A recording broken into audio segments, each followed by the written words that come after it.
Daniel Dissinger, and this is On the Roof with In Stereo. I'm the editor of the audio zine at In Stereo Press, and today we have with us Los Angeles-based poet Sarah Suzor. Hi. Like I said, Sarah is a Los Angeles-based poet. She's the author of It Was the Season and Isle of Dogs, and most recently The Principal Agent, which won a Hudson Prize in 2010. She's also the editor of Highway 101 Press and a guest lecturer at the Left Bank Writers Retreat in Paris. Sarah, thank you for being here. Thank you for having me. Right off the bat, I just want to ask you, there was something that I saw on the Highway 101 Press's mission statement, a quote by Muriel Rukeyser that says, "Exchange is creation." And thinking about being a guest lecturer, how does that quote play into maybe how you approach lecturing other writers or people who write poetry? Good question.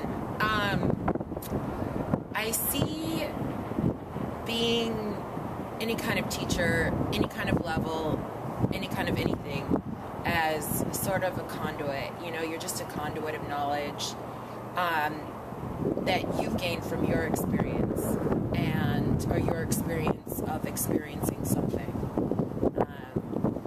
And on the other side of that, the creation part of it.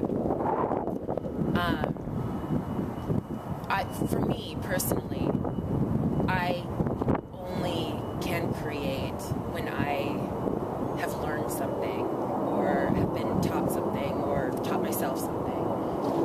So that's kind of where that comes in my experience. And that's really interesting because that kind of almost plays right into my next question about only being able to create from a space of experience. Because, your work, as I've read it, is very, well, some people say it's very fragmented, though I don't really believe so much of it is fragmented as pieces of narrative.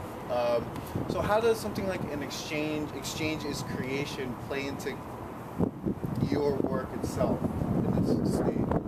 Well, I think basically, for me, the fragmentation of my work is kind of an example of existence, the way we all exist. I mean, we live in, we hear certain things, or we learn certain things and then learn more about them, or so I guess that it's just a matter of combining all of that knowledge and combining all of that and creating something that is a life or a book or a character, or for me that's kind of how it goes. So do you believe that your work is fragmented then because it's a combination and creates a whole?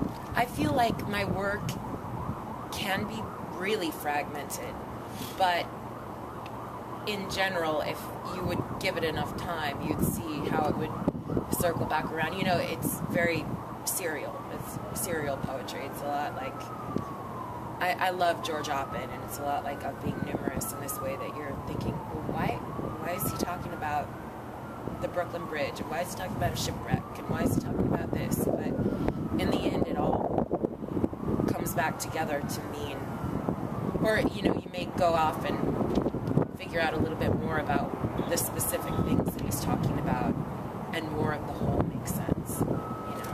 At least manuscript-wise, that's kind of how I work. Right. Going back to Highway 101 Press, which I like that name, but I was wondering why you would choose Highway 101 as the name of your press, because as someone who co-created a press, coming up with a name was a hard thing, just titles in general. So why Highway 101? Well, I have a co-editor in San Francisco, and I'm in LA, obviously, so there's this piece, Highway 101, that connects the two of us, and I just like the idea of a highway, I feel like you're on a highway. highway, there's nothing else to do but think, Right. you know. So that's kind of where that came from. Great. Before I actually goes on, actually a question about the principal agent. I think it'd be interesting for our listeners to know what kind of poets do you read? Or not so much like what influences or inspires you, but what kind of things do you go back to as a reader of poetry, or even anything creative? It doesn't just have to be poetry. I know myself. I like to go into museums, and that's a good place to write, or the subway, or anywhere. Right. So, what do you always go back to? You know, I read a lot of fiction, honestly, and there's always kind of a fictitious, a congruent fictional line in all of my books. Like the narrator will be the same from the beginning to the end. And I don't know, I read things a lot for technique. You know, I don't necessarily read it for the content. I read it to understand what the author was trying to do. So I read everything. I mean, I can get inspiration out of a newspaper article, or, you know, the word inconsistent, or, you know, or any kind of phrase. Or I listen a lot. I listen to music. I listen to lyrics. There's sometimes these lyrics that are so universal, and I think, well, why is that so universal? How did they make those words such a universal thing that can mean so many different things, you know? So, people ask me, like, who influences my work, and I honestly don't have an answer, because it could be anything. It could be the person at the bar. I mean, it could be anyone, anything. Yeah. Great. So, The Principal Agent is your new collection of poetry. I've been reading a few pieces from it, and, you know, it's really interesting. It's very conversational. I like that aspect of it. Sometimes, as poets write, they feel like they have to bombard us with so many images where it becomes really, really overwhelming. But there was a line in your poem, Item 2, Pseudonyms, that I thought was so interesting. It says, to replace something that is true with something that is false. Yeah. And I was pondering over that question, and like, well, what would I choose to replace that something that's true with something that's a total falsehood? And I was thinking, how does that work, do you think, in your poetry as a trap door? Because I feel like it really is something that opens up from under the reader when they read that. Yeah. With The Principal Agent, I think a lot of what was driving the creative process was this idea, and it was just something that I was experiencing in my life at the time, that maybe I was being insincere, maybe the people around me were being insincere, but it's this idea that you never really know for sure. And I think the idea of pseudonyms is a good example of that. And I don't know, I guess that's where that came from. It's just the idea of a pseudonym, like to replace something true that you know to be true, with something that is not true, false, you know? Yeah. Great. And then the Thames River. I read an article I've read an interview that you did with yourself on, I forget. The Nervous Breakdown. Yes, on the Nervous Breakdown website, where you did an interview with yourself, and you asked yourself about, well, why the Thames River? And, you know, of course, you asked yourself and then answered yourself in a very almost like, well, why not almost? But I had not really the question of like, well, why the Thames River? But for me, it's so much of the work. It just like flows through. How do you feel the Thames River creates space for you as you wrote that piece within the narrative, I guess, of the book?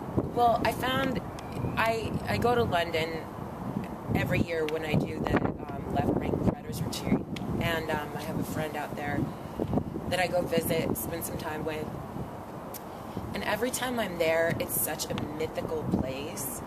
It creates so much of this to replace something that is true, something that is false. You know, this idea that, did that happen? I don't know. This is what I heard. This is what I heard. But the river, to me, I don't know. There's just something about it that's super secretive that I loved, that really worked with my themes. Yeah, because I was looking at photographs of it this morning too, and it just seems like such a great, it looks like a still river too. Right. Because you go to there are a lot of rivers that are very violently moving, and right. this one moves very still through a huge landscape. Yep. I felt that as I read a lot of the poems in The Principal Agent, that's how I was feeling. Like the narrative was large or loud or soft, but this river was even softer, right. kind of opening a bit. Right, right. And you know, there's that idea that it is dividing. It divides east and west, or north and south. I can't even remember. I think it's north and south. But it's just the idea that it's dividing is incredibly interesting to me. You know, I grew up in Wyoming where nothing is really too divisible, you know, by a waterway or anything like that. So it was really intriguing to me. All right, this is kind of newer work, but there isn't a whole lot to explain other than there's a quote from Nietzsche and I'll do the quote-unquote thing, so you'll know that's that. Interference. You may reach exhaustion before the end of the race. Consider this prior to committing, as it's likely to become an inconvenience. Please consider this. Quote. Second, what is the law of nature for us anyway? It is not known to us in itself, but only in its effects. That is, in relation to other laws of nature, which are again known to us as relations. End quote. I am not humble. I just don't know anything. And these are all things I've heard. I know one thing to be fact, and I assume a bunch of others. The blue whale is the largest animal, and the human heart is the heaviest organ of the body. I had a conversation with an old friend about the loss of love. I had a conversation about mistakes. I lay in bed and thought about feeling a body next to mine. There are rules. Some I abide by, others I don't. Like, I stole someone's pen. Unintentionally, of course. I promised I'd bring it back and then got sidetracked by a conversation. I talked about losing something, assuming its loss. I talked about positions, coordinates, whales in the ocean. I had a conversation due to positioning.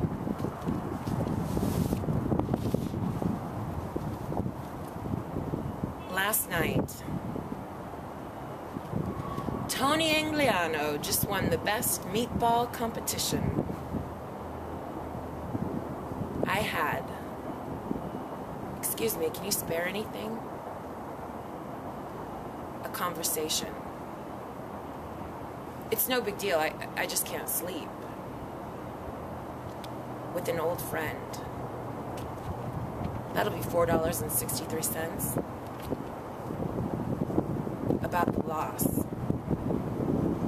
I said I'll drop it off by 7. Of love. Oh, wait. It's over? I am writing this because my dreams can no longer make sense of the things that are surrounding me. This is how the book begins. Something I heard. If you were smart, you'd balance your strength with your flexibility. You'd marry your humility with your pride. You'd hold yourself accountable for your actions. You'd hold meetings for nonprofit organizations. You'd meet your friends every Sunday for brunch. You'd order wheat toast, but you wouldn't eat it. Substitute fruit for potatoes. If you were smart, you'd be able to list at least 36 American presidents, sum up the Spanish Inquisition, and recite 7 inspirational quotes on demand. Something like, success is a state of mind, or patience is a virtue, or a good name will shine forever. have your initials embroidered in your towels. You'd wash your towels every 3 days, your sheets every week, and your car every other Saturday, depending on rain. You'd have a sleek jacket for all kinds of conditions. You'd winter in the desert, somewhere like Palm Springs or Scottsdale. You'd play golf and tennis with your cohorts. You'd shake their hands and say things like, success is a state of mind. Happiness is a virtue, or early bird gets the worm. If you were smart, you'd act out of love, not fear. You'd live by sayings like, never take it personally. Put yourself in their shoes, and there are plenty of fish in the sea. You'd smell like orange peels, white musk, and toothpaste. If you were smart, your grace would be surpassed only by your beauty, your wit only by your intelligence. You'd never ask someone to give you something they're incapable of sharing. You'd never ask of anyone what you couldn't give them yourself. This is where things get complicated. Setting preferences. There is this theory that explains when one commits to a preference, it is not a preference based on the person's original intention. It is based on A, the situation, B, the company, C, the lighting. As a result, I consider all of my options for at least 4 minutes. I make people wait, despite the pressure, which is frightening. But I do it anyway. I say things like, I will need more time to consider this. I say, I will simply need more time. Great. Thank you so much. Thank you. It's been so fun. Thank you so much. Yeah. And thank you guys for watching, and come back soon. Please. Okay, this has been On the Roof with In Stereo Press. Thank you.